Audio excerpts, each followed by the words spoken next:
What is wound bed preparation? And why is surgical debridement so important when it comes to wound healing? We're going to be talking about surgical debridement, infection, inflammation. We're going to be talking about how to handle moisture, and of course, wound edge advancement. These are all the things we're going to be talking today and answering that important question, wound bed preparation. How do we do it? Let's go.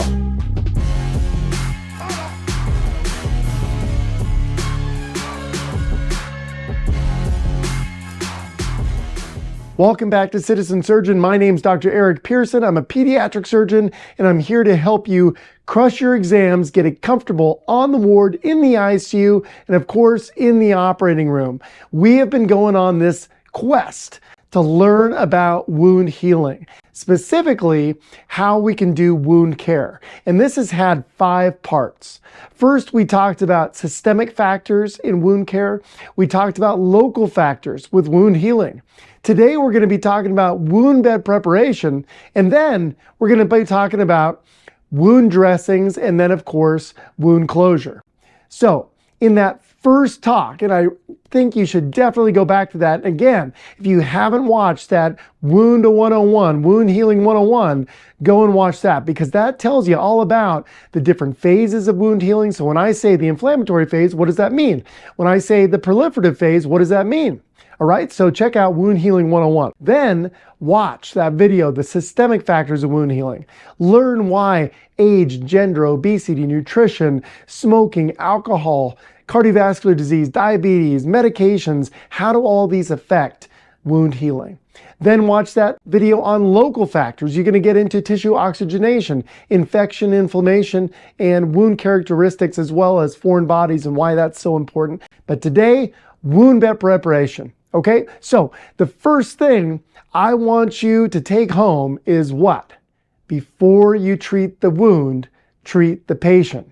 Now, this is really important when it comes to trauma. Sometimes you'll have a trauma patient come in and they have a horrible wound, big laceration. Maybe they're involved in an auto versus pedestrian accident, massive open wounds, but you got to do the ABCs, take care of that patient, and then you can address the wounds. Same thing, if you have somebody that comes in with an acute, subacute, or chronic wound, they're going to come in and you have to first take care of that patient. What are the systemic factors that could be dealing with how this wound or affecting how this wound heals? You know, are they on particular medications? Is there something that you can do or optimize any disease process that's going on? So first, treat the patient and then treat the wound. Now, when we're talking about wounds, we got to know that there is a diverse pattern of wounds. You can have an explosive wound. Maybe you are in military medicine. You're dealing with an IED or a local explosion, okay? Also, when you're taking care of gunshot wounds, that explosive nature of the projectile has dramatic injury on the surrounding tissue, that cone of injury associated with a gunshot wound, all right? You could have a laceration. Right? Could be a simple laceration. You could also have crush injury, and that's going to be different. So if you have a laceration from a crush injury, you're going to have a lot of threatened tissue nearby. And of course, you can have abrasion, so injury to that superficial epithelial layer. So how do you care for all those types of wounds? And today, we're going to be talking about the principles that underlie wound bed preparation. So after you've handled the systemic and the local factors, you can optimize that wound for healing. And these are the principles you got to think about no matter what type of wound it is. So a few definitions that I think is important to learn is, number one, well, what's the difference between an acute wound, a subacute wound, and a chronic wound? Well, the difference really has to do with time, and time is going to come up again as an acronym in a few minutes. But first, let's talk about time as a function of the type of wound or the wound definition you're going to have. So an acute wound is a wound that's occurred less than 72 hours. So from 0 to 72 hours, that's acute. A subacute wound is a wound that's present from 72 hours to 3 months, okay? And a chronic wound is a wound that's been present for at least 3 months and up to infinity, I guess, okay? So a chronic wound is a wound that's been present for over 3 months. So let's get into wound bed preparation. How do we define that? So a good definition of wound bed preparation is a holistic and systematic approach to evaluate and remove the barriers to wound healing so that wound healing can progress normally. Okay, that is wound bed preparation. So we've done systematic, we've done local. Now, specific to the wound, what can we do to help that wound heal? What barriers can we remove? Okay, and there is a great acronym that I'm going to show you today. And I got this clock here. And like I said, that word time is coming up again today. And here it is. So time as an acronym, this is going to stand for tissue debridement, inflammation, moisture, and wound edges. So the E is for edge. Okay, so let's first get into tissue debridement. So this is a very severe sacral decubitus ulcer, and you can see that it has a ton of fibrinous debris, necrotic tissue. It just looks unhealthy. You can probably see some purulence in there. So we have an infected, inflamed wound that has a ton of necrotic tissue. So is this thing going to heal? No. Now this is a chronic wound. It's been there for months, and now we got to prepare the wound bed. So how are you going to do that? How are you going to start? Well, as a surgeon, I'm going to start with T, and T is tissue debridement. So how do you debride a wound? Well, there are a lot of ways that we can debride a wound. So we have surgical debridement, okay? We have chemical debridement. We have autolytic debridement. We also have mechanical debridement, ultrasound debridement. We got larval debridement. It's kind of gross, but I'm going to show you some pictures, okay? And then finally, we have hydro debridement, okay? Now let's quickly go through each of these. So if I was met with this wound, there are 3 things initially that I know that I'm going to do. So first is this needs surgical debridement. So surgical debridement is removing foreign bodies. It's removing all necrotic tissue, all non-viable tissue to get back to healthy tissue that's going to heal, okay? And you know that tissue is going to heal when you get back to nice pink bleeding tissue. Other tissue that needs to go would be friable granulation tissue. So anything that is not healthy needs to be surgically or sharply cut out of the wound. Now, in a big wound like this, you're going to be left with a big open wound, but that thing is not going to heal until you get all the necrotic, all the fibrinous debris, all the friable granulation tissue, all the infective processes out. And surely there is some biofilm here. We're going to talk about that in a minute under eye inflammation, but that's going to come out too with that surgical debridement. So I got the scalpel there. I'm also going to be thinking I need pulse lavage. So I'm going to be using some hydro debridement. We'll talk about it in a minute. And then of course, once we've got back to nice healthy tissue and we've done a good debridement with our hydro pulse lavage, that's when we want to put a negative pressure wound dressing on. Okay, so that's how I would think about this wound. And first, thinking about that starts with sharp surgical debridement. The next type of debridement is mechanical debridement. Now, what is mechanical debridement?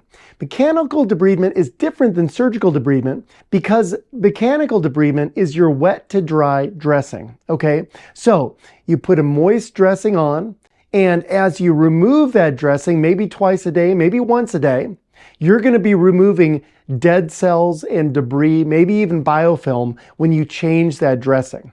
So it's important to irrigate the wound, then place that wet to dry dressing so that when you remove it, you're going to remove that layer of dead tissue, and that's called mechanical debridement. A third type of debridement is called autolytic debridement.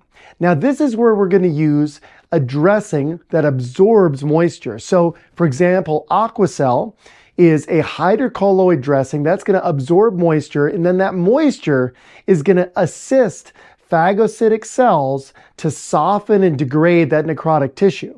So it's going to autolyse the dead tissue within a wound, and we do that by managing the moisture with this hydrocolloid dressing. That's autolytic debridement. So a fourth type of debridement is chemical debridement.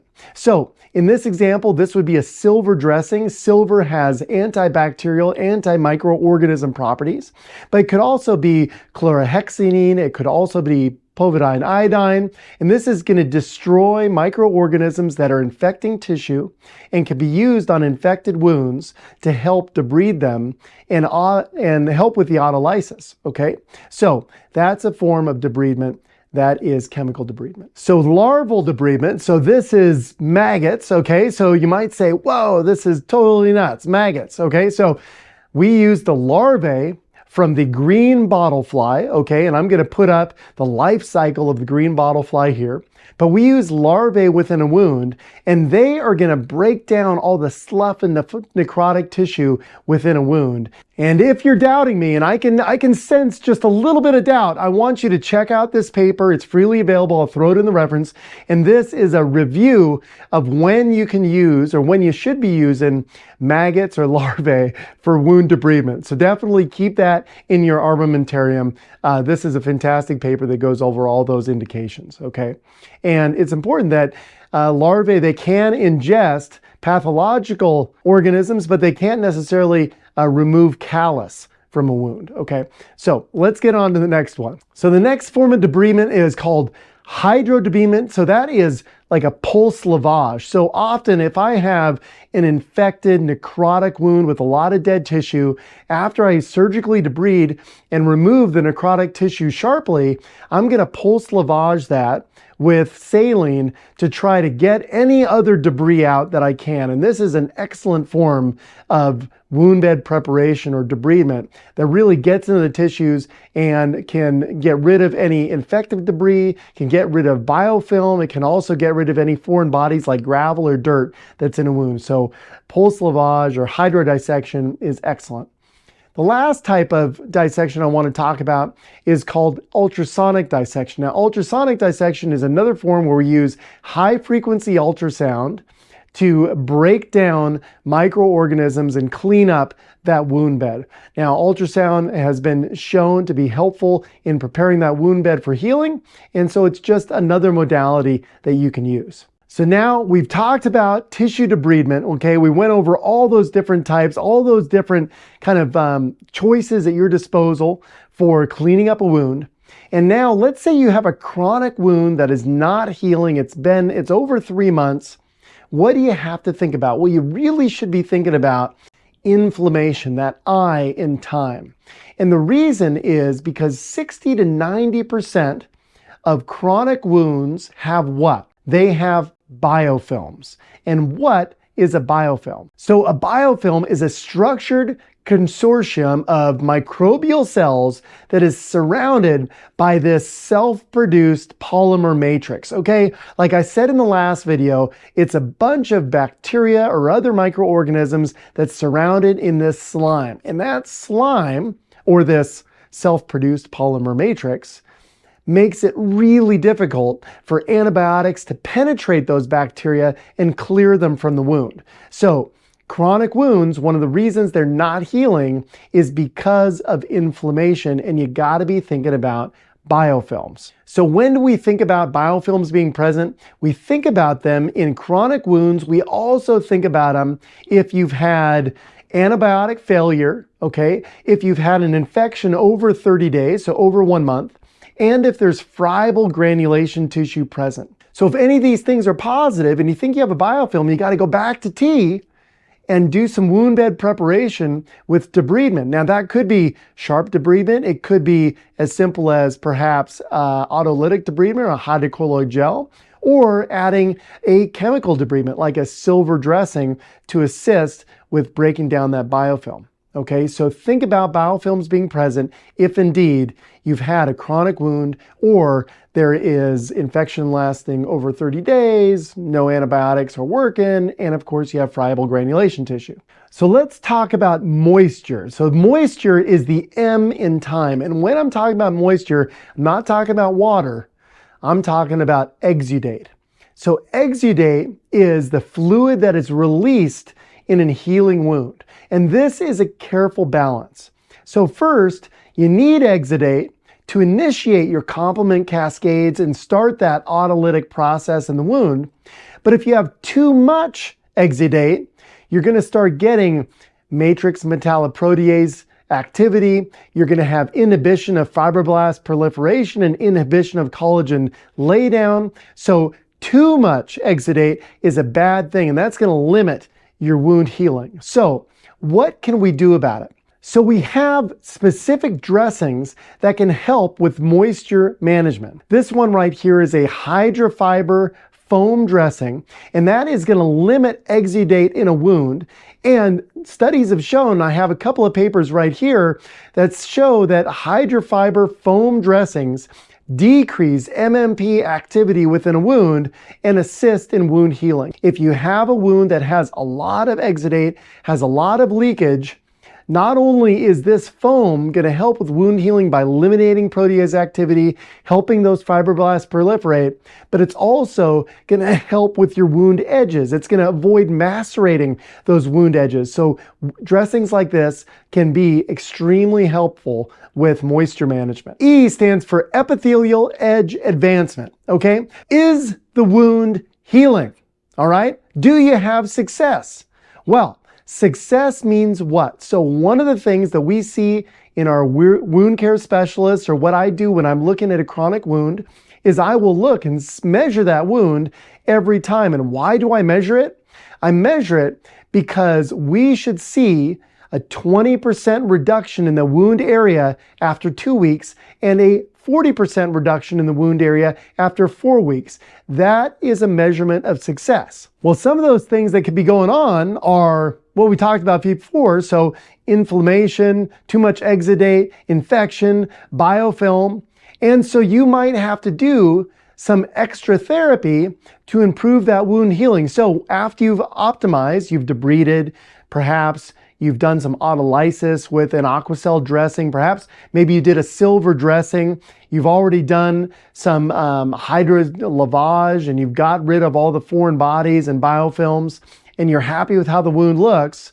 Here are some options that you have to cover that wound and assist with that epithelial edge advancement to get a reduction in that surface area of the wound. So one is a acellular dermal matrix. Now this is acellular, so devoid of cells, and it's biologically inert, and it basically acts as ECM, or extracellular matrix, as a skin substitute or a scaffold so that you can get re-epithelialization of the wound. And this has been shown to be pretty effective when it comes to chronic wounds. Epidermal cell harvesting is another option. So this would be, instead of skin grafting, you can harvest epidermal cells and implant those into the wound. That's been shown to be effective. Electromagnetic therapy is where you use either continuous or pulsed electromagnetic fields to induce cell proliferation. Now, there isn't a lot of evidence for this yet, but that is another modality that we can do to get improved epithelial edge advancement. Negative pressure wound therapy, or vacuum assisted closure. Now, I use this quite often with wounds. I've had very large scalp wounds that I've used a vac dressing on, or negative pressure wound therapy on, to assist with developing a nice healthy wound bed and granulation tissue. And it keeps the wound environment quite clean and controlled. It can be cumbersome to carry around that vacuum container, and of course it can be quite expensive, but I found negative pressure wound therapy very helpful. And then finally, hyperbaric oxygen therapy. So I won't go too deep in this, but we talked about one of those local factors is oxygen. And so if we get oxygen in a wound, we're going to get some of those reactive oxygen species like superoxide or hydrogen peroxide, and that's going to lead to stimulation of that inflammatory and proliferative process in the wound, and that's going to assist with wound healing by generating more of those reactive oxygen species within the wound. Okay, so today we talked about wound bed preparation, all right? We talked about the definition of wound bed preparation, which is really that holistic and systemic approach to removing barriers to wound healing. Remember, you got to treat the patient first and then treat the wound. Think about those systemic and local factors to wound healing, and then get into that time acronym. Tissue debridement, lots of ways to do that. You can go sharply surgical, chemical, autolytic, mechanical, hydro, ultrasonic, you have your pick. Think of biofilms with progressive inflammation. If you've had a wound longer than a month, got to start thinking about biofilms. Also moisture. you can use the correct dressing, and that's going to help with your exudate management and also going to limit those MMPs or matrix metalloproteases from going too wild in the wound and causing damage. And then of course, epithelial edge advancement was the last thing we talked about. Lots of different modalities here. And how do we find success? How do we define success? We define that as 20% wound contracture after 2 weeks or 40% after 4 weeks. That's what you should be shooting for. Okay, so next we're going to be going into detail on the different dressings at our disposal when it comes to wound care, and then we're going to get into wound closure. So I hope you've enjoyed that today. If you did, give it a like, give it a share, leave a comment. I love engaging with you. As always, stay safe, study hard. I'll see you next time.